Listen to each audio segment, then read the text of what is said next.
Vamos a orar para comenzar, así que les pido que me puedan acompañar. Señor, te damos gracias en esta hora por permitirnos continuar en el aprendizaje de tu palabra. Te pedimos, Señor, que seas tú ayudándonos. Yo sé que hay cansancio, muchas veces hay sueño, pero que seas tú ayudándonos a estar dispuestos a aprender más de ti, Señor. Que nos ayudes, que nos des ese corazón humilde de poder recibir tu palabra, Señor, poder atesorarla y poder ponerla siempre por obra, Señor. Gracias te damos, ayúdame como predicador en este momento, Señor, que pueda trazar correctamente tu palabra como bien debe de ser. A ti la gloria y la honra, en el nombre de Jesús oramos. Amén y amén. Vamos entonces a hablar del cuarto punto de las doctrinas de la gracia, conocido como gracia irresistible. Y de entrada estábamos hablando con el hermano Alejandro, yo le pongo normalmente, me gusta la palabra eficaz, gracia eficaz. Vamos a hablar un poquito en el transcurso de la enseñanza. Este cuarto punto de las doctrinas de la gracia debemos de tener claro que es el resultado lógico, de verdad, es el resultado lógico de todo lo que hemos visto anteriormente. Todo va de la mano, todo va en una secuencia y todo va de la mano. Ya que si los hombres son incapaces de salvarse a sí mismos por la naturaleza caída, por la depravación total en la que nos encontramos, y si Dios se ha propuesto entonces salvarnos y Cristo ha consumado la salvación de ellos, entonces por lógica debemos de tener claro que Dios debe también proveer los medios para llamarles a ese beneficio de la salvación que Él ha obtenido por ellos. Si el hombre caído está depravado entonces totalmente en enemistad con Dios, inhabilitado para hacer cualquier cosa buena, por lo tanto la gracia tiene que ser irresistible si alguno ha de ser salvo.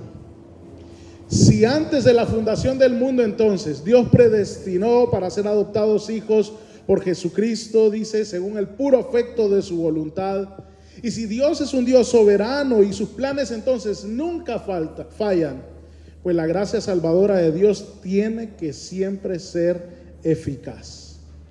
La fe salvadora, hermanos, no es algo que usted y yo como seres humanos caídos podíamos producir con nuestras habilidades espirituales, con nuestras habilidades naturales, sino que la habilidad, si le queremos llamar ahorita así, de creer para salvación, pues al final es un don de Dios. Es algo dado por Dios, como leíamos en Romanos 8:30, que a los que predestinó, a esos también llamó. Eso quiere decir que Dios no solo eligió a hombres y mujeres para salvación, sino que Dios entonces se aseguró y Dios llamó a aquellos que Él ha elegido. Y de eso se trata lo que vamos a estar hablando en esta hora. Vamos a estar hablando entonces de esa gracia irresistible o gracia eficaz, si nos parece de mejor manera. Nosotros sabemos entonces, pues tenemos el privilegio todos o la gran mayoría, que cuando nosotros predicamos el evangelio en la iglesia, al aire libre, a través de la palabra de Dios que compartimos entonces, pues nosotros terminamos muchas veces haciendo un llamado a las personas, un llamado a que puedan rendir su vida al Señor. Pero es interesante si nosotros nos ponemos a pensar que no todas las personas hacen caso a ese llamado. No todas las personas llegan a ser convencidas de sus pecados y de su necesidad de Cristo.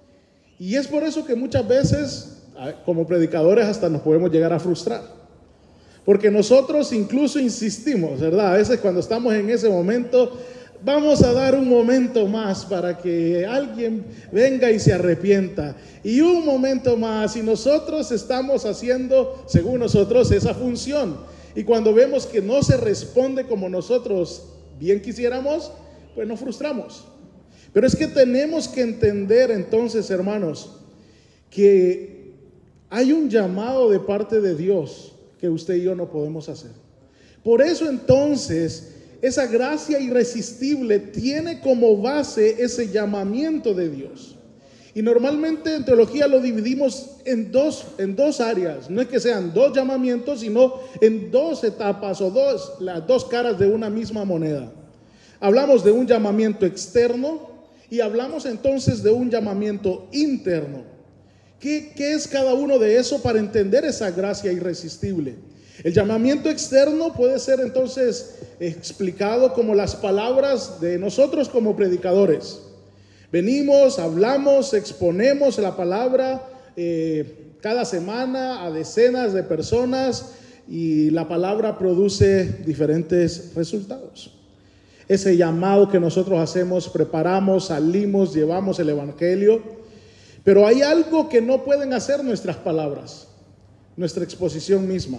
No va a efectuar esa obra de salvación en el alma del pecador. Porque ahí necesitamos, y es vital y necesario para que esto sea irresistible, porque aquí es donde muchas veces algunos pueden pensar, bueno, es que es resistible. Porque cuántas personas llegaron ayer a la iglesia e hicimos ese llamamiento, pero nadie hizo caso, o hizo caso uno o dos. Y nosotros decimos, por lo tanto, la gracia llega, pero la gracia es resistible. El hombre resiste. Pero debemos de entender que la segunda cara de la moneda, si lo queremos llamar así, es ese llamado interno. Y eso sucede cuando el evangelio es expuesto y el Espíritu Santo acompaña entonces la predicación del evangelio con poder que va a dar vida. Todos aquellos, hermanos, y solo aquellos que reciben ese llamado interno de Dios van a poder responder al evangelio con una fe verdadera que salva. Si no, vamos a encontrar a mucha gente que va a ser muy emocional, personas que van a salir llorando. Podemos llorar, hacer llorar a la gente y pensar, ¿cuántos salieron convertidos de ahí? Pero es necesario entonces, para que haya una obra de salvación, el llamamiento externo debe de ir acompañado por ese llamamiento interno del Espíritu Santo de Dios. ¿Por qué? Porque Él es el que convencerá de pecado, de justicia y de juicio. Y cuando el Espíritu Santo llama entonces por su gracia a un hombre, a una mujer, ese llamamiento es irresistible. Ese llamamiento entonces se vuelve eficaz. ¿Por qué? Porque no puede ser frustrado. Ese llamamiento donde Dios muestra su gracia entonces, ese favor inmerecido, se vuelve algo que nadie lo puede detener, que nadie lo puede frustrar, porque es la manifestación de esa gracia irresistible de Dios. ¿Cuántos testimonios podríamos pasar hablando acá de personas que conocemos que llegaron a una congregación con una actitud pues que no les interesaba a lo que iban, tal vez por acompañar a algún familiar, tal vez incluso por alguna mala intención, pero al ser expuestos a ese llamamiento externo y el Espíritu Santo entonces obrando por medio de la exposición de su palabra, del evangelio, pues entonces Dios transformó la vida de esas personas. Y usted puede decir, pero ¿dónde tenemos todo eso en la Biblia?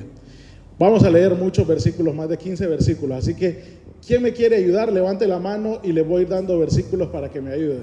¿Quién me quiere ayudar?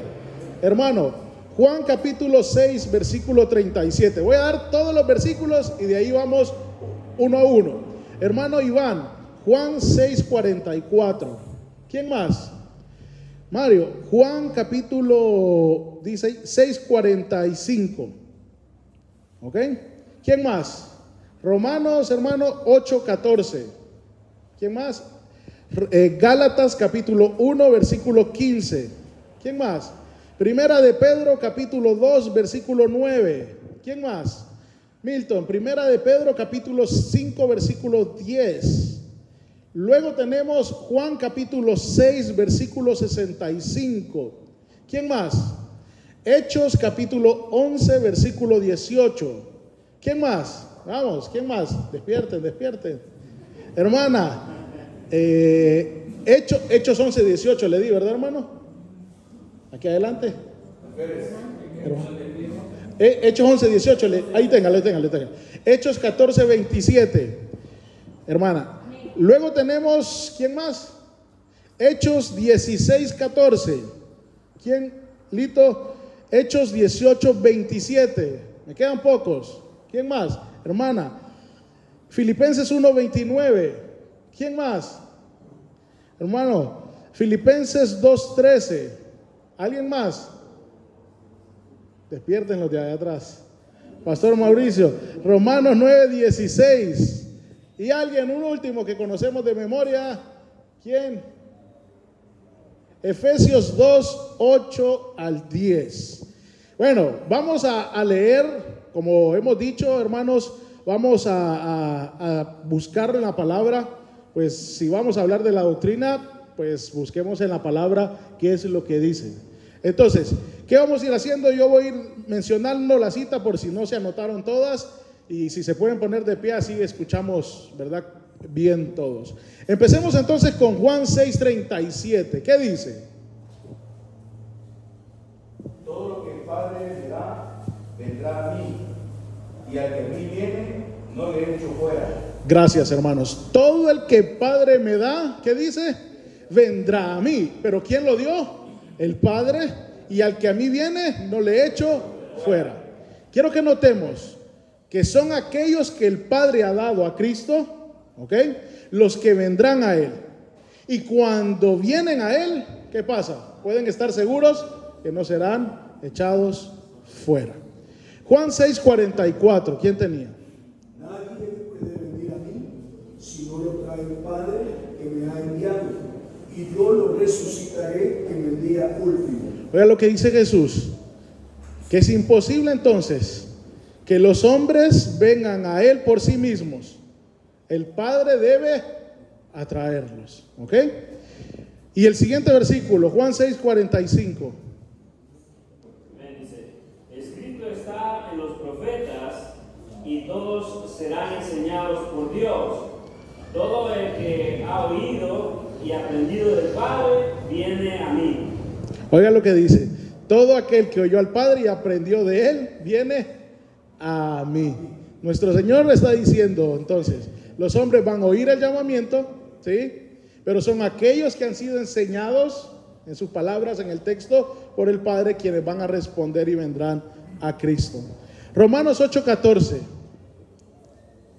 Porque todos los que son guiados por el Espíritu de Dios son hijos de Dios. ¿Quiénes son los hijos de Dios? Los que son guiados por su voluntad, no, guiados por el Espíritu de Dios. Ok, Gálatas 1:15. Pero cuando agradó a Dios, que me apartó del vientre de mi madre y me llamó por su gracia. Agradó a Dios, me apartó del vientre de mi madre. ¿Y qué hizo? Me llamó, pero por su gracia. Muy bien. 1 Pedro 2:9.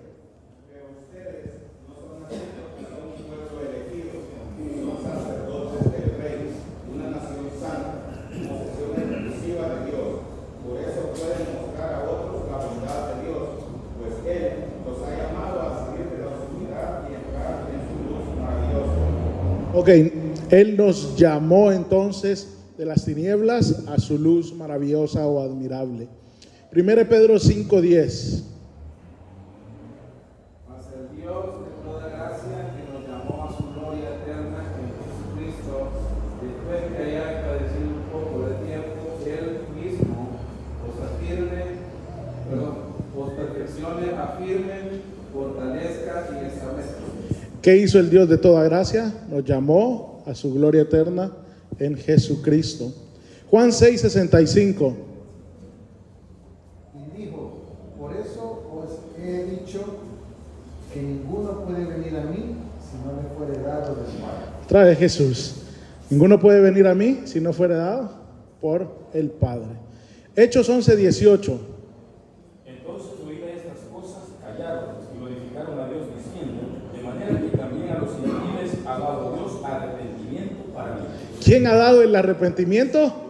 Dios. No dice, los gentiles entonces pues entendieron y llegaron o alcanzaron eso. No, Dios lo dio. Hechos 14:27. Y habiendo llegado y reunido a la iglesia, refirieron cuán grandes cosas había hecho Dios con ellos y cómo él había abierto la puerta de la fe a los gentiles. Dios había abierto la puerta de la fe. No ellos abrieron la puerta de la fe. ¿Fue quién? Dios. Ok. Luego tenemos Hechos 16:14. Entonces una mujer llamada Lidia, vendedora de púrpura de la ciudad de Tiatira, que adoraba a Dios, estaba oyendo, y el Señor abrió el corazón de ella para que estuviese atenta a lo que Pablo decía. Oiga, qué hermoso. Y vamos a cerrar con eso. Dios hizo algo. Hechos 18:27. Cuando Apolo quiso pasar a Acaya, los hermanos lo animaron y escribieron a los discípulos para que lo recibieran. Cuando llegó, ayudó mucho a los que por gracia habían creído. Ayudó mucho a los que por gracia habían creído. Filipenses 1:29. Porque a vosotros os he concedido a causa de Cristo, no solo que creáis en él, sino también que padezcáis con él. ¿A vosotros os ha concedido a causa de qué? ¿De su bondad? No, a causa de Cristo. Ok. Filipenses 2:13. Porque Dios es quien obra en ustedes, tanto el querer como el hacer, para su buena intención. Dios es el que obra en ustedes. Romanos 9:16. Así que no depende del que quiere ni del que corre, sino de Dios que tiene el deseo. Depende de Dios. Y el último texto, Efesios 2:8 al 10. Porque por gracia sois salvos por medio de la fe, y esto no de vosotros, pues es don de Dios, no por obras para que nadie se gloríe. Porque somos hechura suya, creados en Cristo Jesús para buenas obras, las cuales Dios preparó de antemano para que anduviésemos en ellas. Si vemos entonces, hermanos, es Dios el que por su gracia nos ha llamado. No somos nosotros. Todo lleva una secuencia lógica entonces. Dios entonces nos ha llamado porque por nosotros nunca hubiésemos podido rendirnos a Él. Y ese llamado que Dios hace, lo hace a través de la exposición. Por eso dice el apóstol Pablo, a través de la locura de la predicación. Pero el Espíritu Santo es el que da vida a la persona para que pueda escuchar y recibir. Y por eso me gusta lo de la mujer Lidia. Esa vendedora de púrpura dice que adoraba a Dios, estaba oyendo, y el Señor, ¿qué hizo el Señor? Abrió el corazón de ella para que estuviese atenta a lo que Pablo decía. O sea, el apóstol Pablo está realizando ese llamamiento externo. El apóstol Pablo está hablando de las verdades del Evangelio de Cristo Jesús. Y Dios entonces abre su corazón para que ella pudiese estar atenta a lo que Pablo decía. Pablo entonces era el predicador. Habló a oídos de Lidia, pero el Señor habló a su corazón. Y esa gracia es irresistible. O esa gracia es eficaz. No se puede frustrar, no se puede detener. ¿Por qué? ¿Qué hace irresistible a esa gracia? ¿Cómo Dios se asegura entonces que eso va a suceder? O sea, Dios no va a depender de nosotros porque Dios sabe cuál es nuestra condición. Y nuestra condición sin Cristo dijimos que estamos entonces muertos. Y Dios no espera entonces que Él eligió, y porque Él eligió, estos muertos entonces ya van a poder pues dar el paso de buscarlo a Él y de rendirse a Él. Pues hay una obra que Dios realiza para que esa gracia que Él da se vuelva irresistible. Y es entonces ese nacimiento espiritual que tenemos. El pecador no contribuye para nada, hermanos, a esa generación espiritual, a esa nueva vida espiritual. No contribuye más, si lo quiere decir, más que lo que hace un bebé para su propia concepción. Nada. El bebé no hace nada para su concepción. Pues nosotros los seres humanos no hacemos nada. Nada. El nuevo nacimiento entonces es el principio de esa vida espiritual y es una obra del Espíritu Santo. Es una obra del Espíritu Santo, no es una obra que yo pueda generar como predicador, es la obra del Espíritu Santo otorgando su gracia. Y es algo que, si lo decimos, es algo secreto, no lo vemos en ese momento. ¿Cómo pasó? ¿Qué vino? ¿Cómo entró? Pues no vemos eso, sino que lo que sí vemos realmente es esa obra de transformación. Porque se manifiesta el arrepentimiento, se manifiesta la fe necesaria para salvación. O sea, lo que Dios hace para garantizar entonces que aquellos depravados totalmente que Él eligió, ahora entonces vengan a Él. Dios no espera y dice, vamos a ver entonces si estos que elegí hacen caso. Vamos a ver. Dios no deja a nuestra suerte eso. Dios se asegura a través del nuevo nacimiento y se va a manifestar a través de la fe y el arrepentimiento en nuestras vidas. Y ahí vamos a ver los efectos de esa vida nueva que el Espíritu Santo produce en nosotros. ¿Qué criatura ha resistido entonces a eso? Nadie. Porque Dios se asegura de llamarnos, otorgándonos su gracia entonces, y por lo tanto eso se vuelve eficaz, eso se vuelve irresistible. Es un acto soberano de Dios de darnos entonces un corazón nuevo. Es que con el corazón que nosotros teníamos estábamos depravados y Dios da un corazón nuevo a los elegidos para que creamos en el mensaje que se está predicando. Si no, esto es imposible. Y eso le llamamos ese nuevo nacimiento. Un texto que conocemos creo muy bien en Ezequiel capítulos 36, versículos 26 y 27 dice: os daré un corazón nuevo y pondré un espíritu nuevo dentro de vosotros. Y quitaré de vuestra carne el corazón de piedra y os daré un corazón de carne y pondré dentro de vosotros mi espíritu y haré que andéis en mis estatutos y guardéis mis preceptos y los pongáis por obras. Es que en ese nuevo nacimiento, Dios entonces al que estaba muerto le da una mente nueva para poder entender, oídos para poder oír entonces como debe de ser el evangelio, ojos para ver a Cristo, boca para confesarle y un nuevo corazón para creer en Cristo Jesús. Sin esa obra del Espíritu Santo no hubiésemos podido haber creído nunca en Él. Por lo tanto se vuelve eficaz. Por lo tanto esa gracia, ese regalo entonces es irresistible. Eso es lo que hace. No es que Dios nos mejore a nosotros. Y eso es lo que tenemos que entender. La gracia, el nuevo nacimiento entonces, no es que Dios nos mejoró. No es que lo que hizo Dios es influir en nuestra voluntad o nos convenció para creer en Jesús. No, porque usted y yo estábamos muertos. No podíamos. Lo que Dios hace es darnos una vida nueva según Dios. Eso es lo que hace. Eso es lo que Dios hace. ¿Y cómo entonces fue eso? ¿Cómo se nace de nuevo?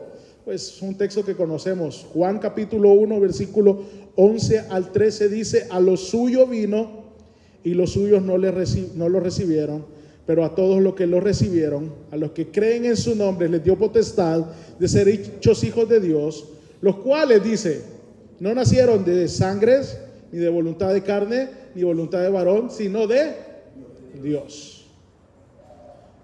A lo suyo vino. ¿Y qué pasó? Los suyos no le recibieron.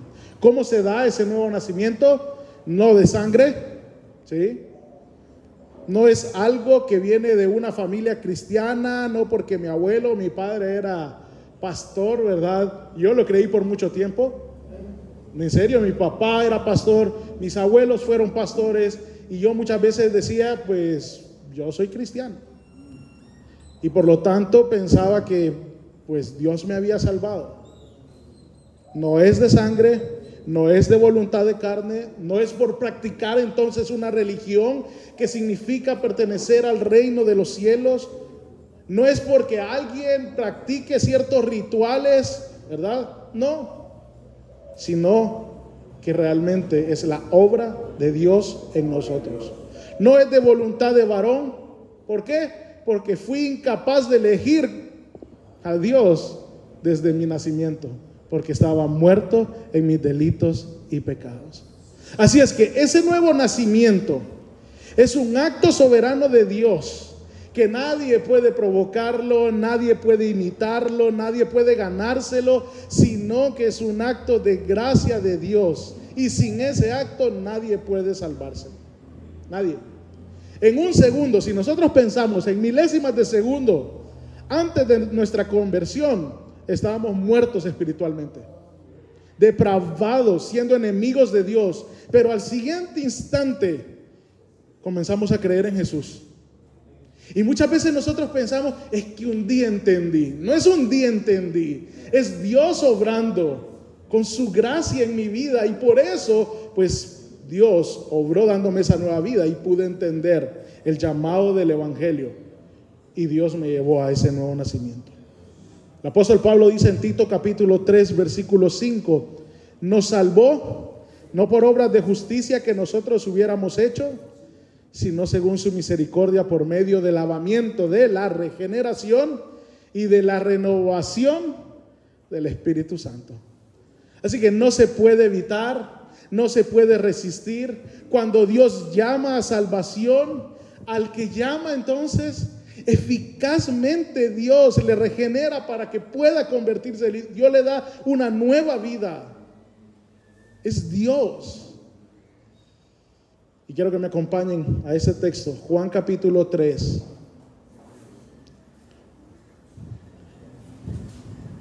Versículo 3 al 8. Historia que conocemos con Nicodemo, Jesús. Y le dice, de cierto te digo, el que no nazca de nuevo, no puede ver el reino de Dios. Le dice Nicodemo, ¿cómo puede nacer un hombre siendo viejo? ¿Puede acaso entrar por segunda vez en el vientre de su madre y nacer? Respondió Jesús, de cierto te digo, el que no nazca de agua y espíritu no puede entrar en el reino de Dios. Lo que ha nacido de la carne, carne es, y lo que ha nacido del espíritu, espíritu es. No te maravilles de que te haya dicho, os es necesario nacer de nuevo. El espíritu sopla donde quiere y oye su sonido, pero no sabes de dónde viene ni a dónde va. Así es todo el que ha nacido del espíritu. Así que hermanos, ¿por qué es necesario? Puede decir usted, ¿por qué hablamos del nuevo nacimiento? ¿Por qué es necesario nacer de nuevo? Porque sin ello no hubiéramos podido creer en Jesús. No hubiéramos podido creer. El que no nazca de nuevo no puede ver el reino de Dios. Nadie que no es regenerado, nadie que no es nacido de nuevo por Dios, puede tener salvación. ¿Por qué? Porque nunca podría creer en Él. Nunca podría creer en Él. Era imposible. Por lo tanto, Dios no nos dejó al azar. Dios no nos dejó a nuestra buena voluntad. Dios vio que éramos depravados, nos eligió y Dios dice, pero vamos a ver quién entonces hace los méritos para salvación. Pues no estuviéramos ninguno acá. No estuviéramos acá. Sino que Dios da esa nueva vida en nosotros. ¿Y qué sucede en ese momento de ese nuevo nacimiento? Pues Dios nos dio una nueva naturaleza, una nueva vida, nos resucita espiritualmente y ahora entonces sí podemos responder con esa nueva naturaleza que anhela Dios a su llamado, que sin esa nueva naturaleza nadie pudiera creer en Jesús, por más que viéramos su muerte expiatoria, por más que entendiéramos su elección, podríamos decir sería en vano. Porque ¿para qué nos eligió si nosotros no hubiésemos podido hacer nada? Pero Dios no nos dejó al azar. Dios se asegura y nos muestra y manifiesta su gracia a través de ese llamamiento. Dios entonces nos dio esa nueva naturaleza y Dios nos salva. Aunque el nuevo nacimiento, tenemos que tener claro, no es específicamente la salvación, pero es el primer paso a la misma. Dios nos regeneró, Dios nos dio esa nueva vida. Dios nos da entonces ese don de la fe. Dios concede ese arrepentimiento para que podamos llegar a nuestra conversión. Es que esa fe y ese arrepentimiento no viene de nosotros, viene de Dios. Es Él el que produce en nosotros. Por lo tanto, no es algo que yo voy a resistir, es Dios otorgando por gracia. Recordemos esa mujer Lidia. Ella escuchaba entonces, era temerosa de Dios, dice, pero ella escuchaba y se le abrió el corazón para que estuviera atento. Así es que no es que hoy Dios le hace nacer de nuevo. Yo creo que esto es importante aclarar. No es que Dios nos hace nacer de nuevo hoy y a los años Dios nos convierte. No, sino que es en el mismo instante de la conversión, se da la conversión. Porque Dios obra, Dios nos da una nueva vida, otorga entonces esa gracia que va a ser irresistible, nos da esa nueva vida y se manifiesta a través de la fe y el arrepentimiento que nos lleva a la conversión. Así que por lo tanto esa gracia se vuelve irresistible, se vuelve eficaz. Yo digo, me gusta bastante la palabra eficaz porque a veces podemos malentender el tema de resistible. Es que yo resistí muchas veces el llamado de Dios. No, resistimos muchas veces el llamado externo del predicador. Pero cuando Dios, su gracia la manifestó, ese día no pudimos resistir. Ese día terminamos quizás de rodillas llorando. Por más que nosotros nos hicimos los fuertes, ese día Dios obró. Me gusta entonces lo que dice también en este caso la Confesión de Westminster sobre la gracia irresistible. Dice: todos aquellos a quienes Dios ha predestinado para vida, y solo ellos, Él se complace en su tiempo aceptable y señalado, llamarlos efectivamente por su palabra y espíritu del estado de pecado y muerte en el cual están por naturaleza, a la gracia y salvación por Cristo Jesús, alumbrando sus mentes espiritual y salvíficamente para entender las cosas de Dios, quitándoles el corazón de piedra y dándoles uno de carne, renovando sus voluntades y por su inmenso poder destinándolos a lo que es bueno y efectivamente trayéndolos a Jesucristo. Con todo, ellos vienen libremente, siendo hechos voluntarios por su gracia. Hermanos, ese llamamiento es efectivo por la gracia especial y libre de Dios. No es por algo que nosotros teníamos. No es porque Dios vio que algo bueno íbamos a tener. No, es por la gracia de Dios, que su Espíritu Santo obrando en nosotros, y nosotros entonces podemos venir y tener esa nueva vida en Cristo Jesús. Y pues nos enseñaba el pastor Alejandro sobre los canos de Dort. Hablan de la gracia irresistible y rechazan por supuesto la idea de la libertad humana y dicen: pero que otros son llamados por el Evangelio, obedecen el llamado y son convertidos, no se le atribuye al ejercicio propio del libre albedrío, por lo cual uno se distingue de otros igualmente equipado con la gracia suficiente para la fe y la conversión. Como la orgullosa herejía de Pelagio sostiene, si no debe de ser por completo atribuido a Dios, quien ha seleccionado a los suyos desde la eternidad en Cristo. Así, Él les otorga fe y arrepentimiento, rescatándolos del poder de las tinieblas y trasladándolos al reino de su propio y querido Hijo. Hermanos, el llamamiento entonces es esa manifestación de la gracia de Dios en nuestras vidas. Porque reconocemos entonces que si primero fuimos escogidos, no fue por lo que nosotros teníamos, porque no teníamos nada. No fue por nuestros méritos, sino, como dice la Biblia, por el puro afecto de su voluntad. Pero fue Dios quien se aseguró que lleguemos a Él por medio de ese llamado.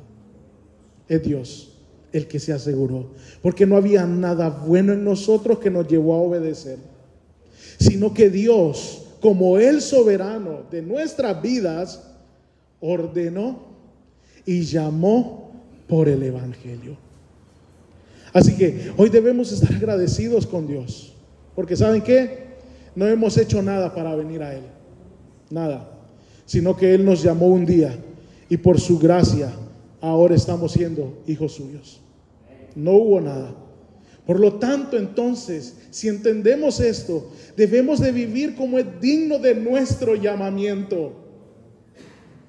No vivamos más como este mundo pensando que nosotros logramos alcanzar algo. Vivamos para aquel que nos llamó y cumplamos lo que Él nos ha encomendado de llevar su evangelio entonces a toda persona. Amén. Vamos a orar. Señor, te damos gracias en esta hora. Gracias te damos, mi Dios, porque de verdad podemos comprender cuán grande es tu gracia sobre nosotros. Esto ha llevado entonces una secuencia lógica de lo que hemos estado aprendiendo. Estábamos totalmente depravados, muertos en nuestros delitos y pecados. Pero tú entonces nos elegiste, no por lo que nosotros éramos o podíamos ser, sino por el puro afecto de tu voluntad. Pero no nos dejaste a la deriva, sino que nos has otorgado tu gracia irresistible, tu gracia eficaz por medio de tu Espíritu Santo, quien ha hecho en nosotros, ha producido en nosotros ese nuevo nacimiento. Sin esa nueva vida, sin esa regeneración, no estaríamos acá, porque nunca hubiésemos podido alcanzar esa elección que tú habías hecho, porque no se trataba de nosotros, sino de tu obra perfecta en nosotros. Te damos gracias, Señor. A ti la gloria y la honra, Señor. En el nombre de Jesús oramos. Amén y amén. Que Dios les bendiga.